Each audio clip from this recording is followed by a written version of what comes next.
You're very welcome to Old Cottage here in the west of Ireland. My name is Colette O'Neill. I'm a writer, environmentalist and, more importantly, a tree planter. I started the Bealtaine project in 2004.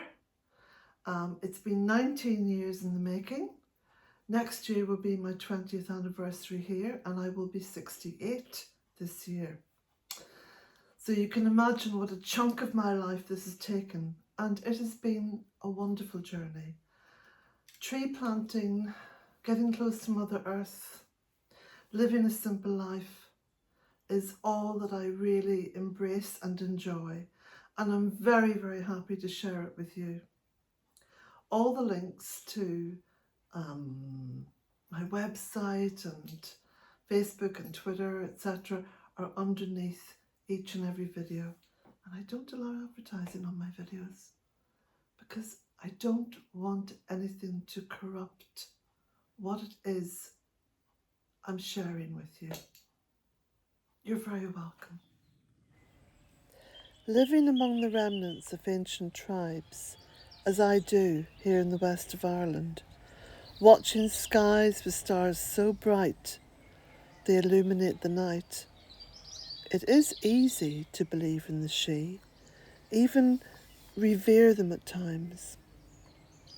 There comes a shift in perception when one's closest allies are the invisible forces of nature. Where does reality begin and end? What is actual and what is reflection? For much of it is coloured by our own perception. This was something debated by the Romantic poets, as they often explored the world around them, using reflections as they held up mirrors to gaze into nature. Ireland is a land often referred to as the land of mist and magic. There are many tales relating to the emergence of fairies in Irish folklore.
There was a point in time at which we became disconnected from the web of life.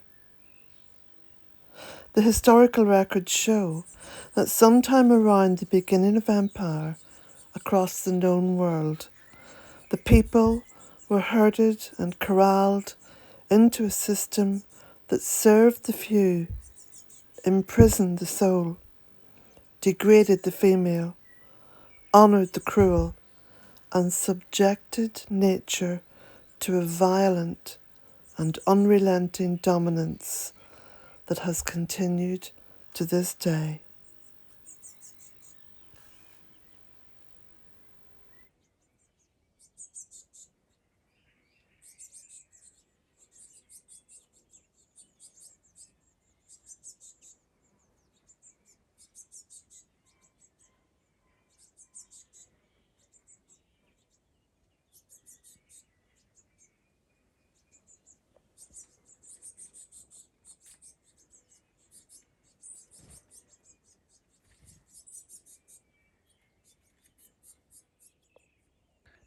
10:10 here in the west of Ireland.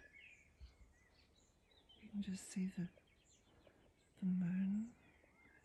Perhaps you can see some of the bats flying about. The birds continue to sing.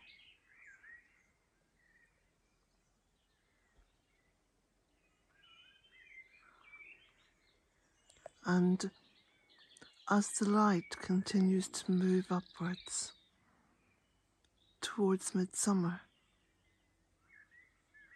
there's hardly any darkness here in the west of Ireland. Maybe 2 or 3 hours.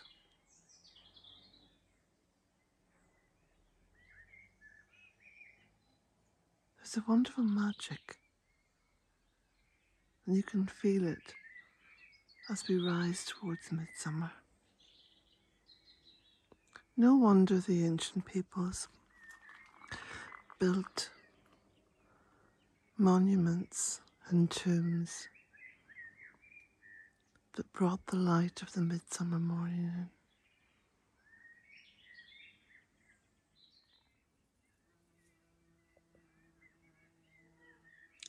Even the bees continue to work.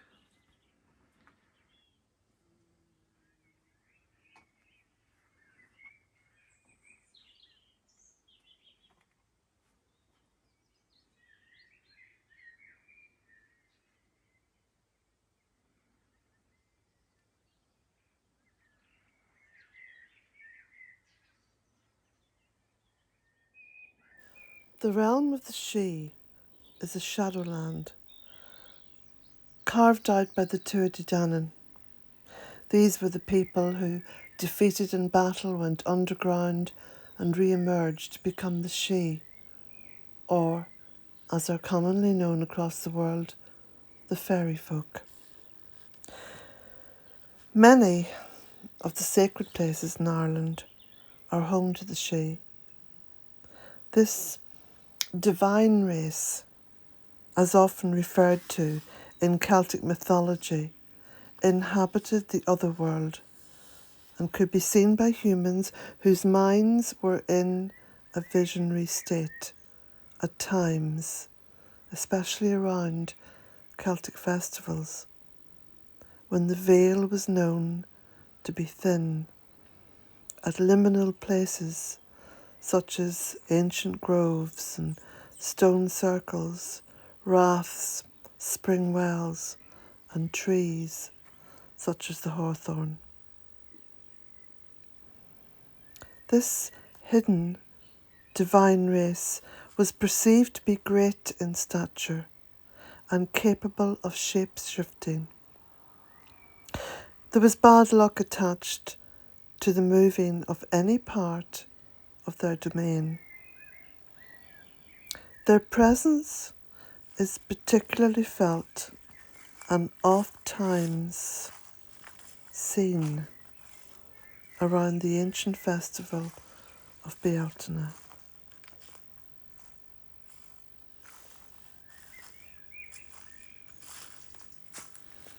The spiritual dimension weaves in and out of our world. Those of you who have experienced this will know this to be true. That there are times, there are places when everything seems to merge to create the right conditions.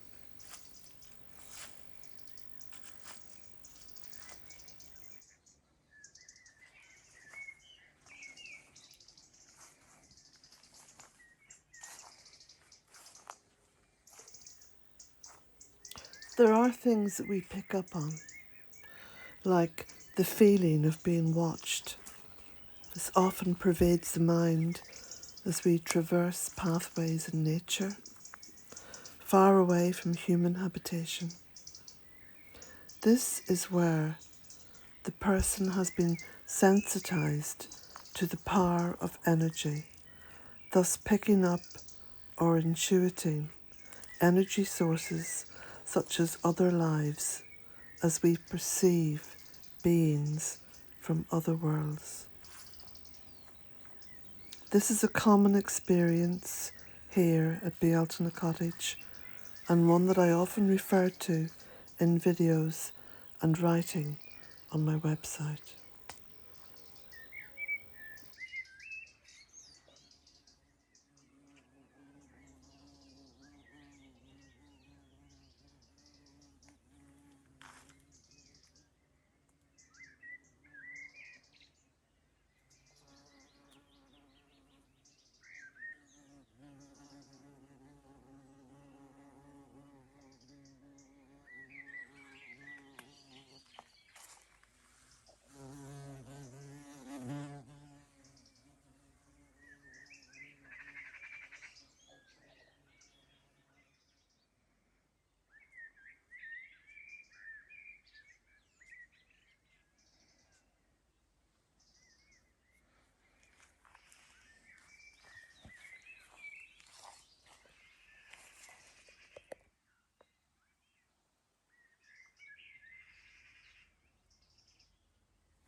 So, I am wearing a piece of white quartz, and it's a piece that I picked up along the shoreline, the Atlantic shoreline here in the west of Ireland. I'm very fond of white quartz, as you know, because if you recall, there's pieces of white quartz about this size sitting on top of the standing stones in the circle, in the stone circle. So this is one that I'm wearing particularly at the moment, for several reasons, though all those reasons are about one issue. And the issue that I'm tackling personally at the moment is weight and energy and health. They go together. So what does wearing white quartz do for me? Well, first of all, which is hugely important for me, it holds and it amplifies intentions. Holding and amplifying, making it bigger, putting it into my energy field, my intentions. And I've just said what my intentions are. It also, and again, this is very important to the issues I'm dealing with, it diffuses an aura of tranquility. So just wearing it pushes out and surrounds me with tranquility. And I have been a lot happier and more at peace because of it, I am sure. It's like one of my grandchildren said after they'd read a meme on Facebook, "Nana, you drink tea and you know things." Yeah, I do. So what else does it do? Let's just have a little look at the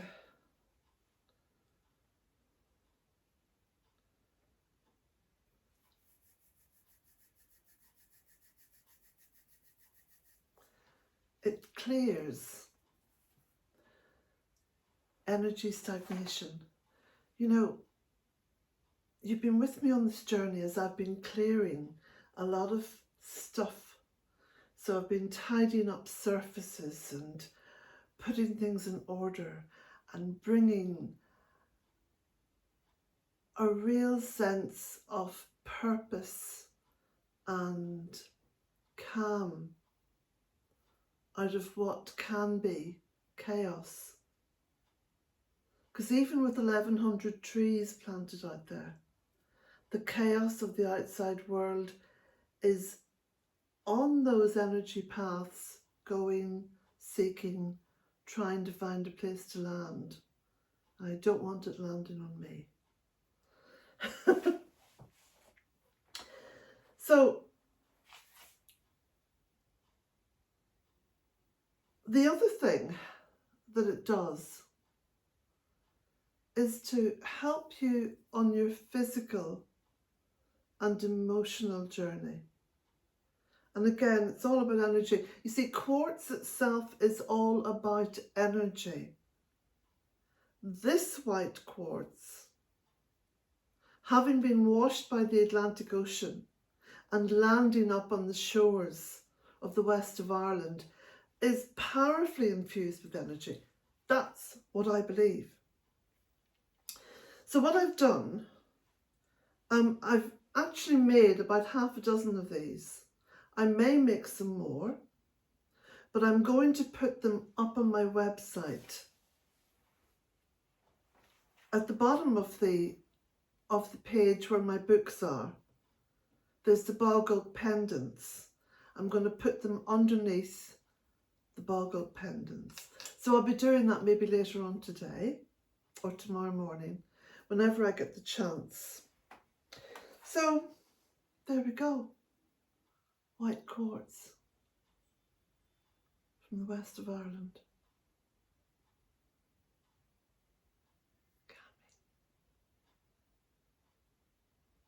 Calming, empowering, and full of my intentions. So another variation, my journey here at Bealtaine Cottage. This is a little one. The Bealtaine Cottage Guide to the Deep Midwinter. Walking between worlds, in search of the goddess rising,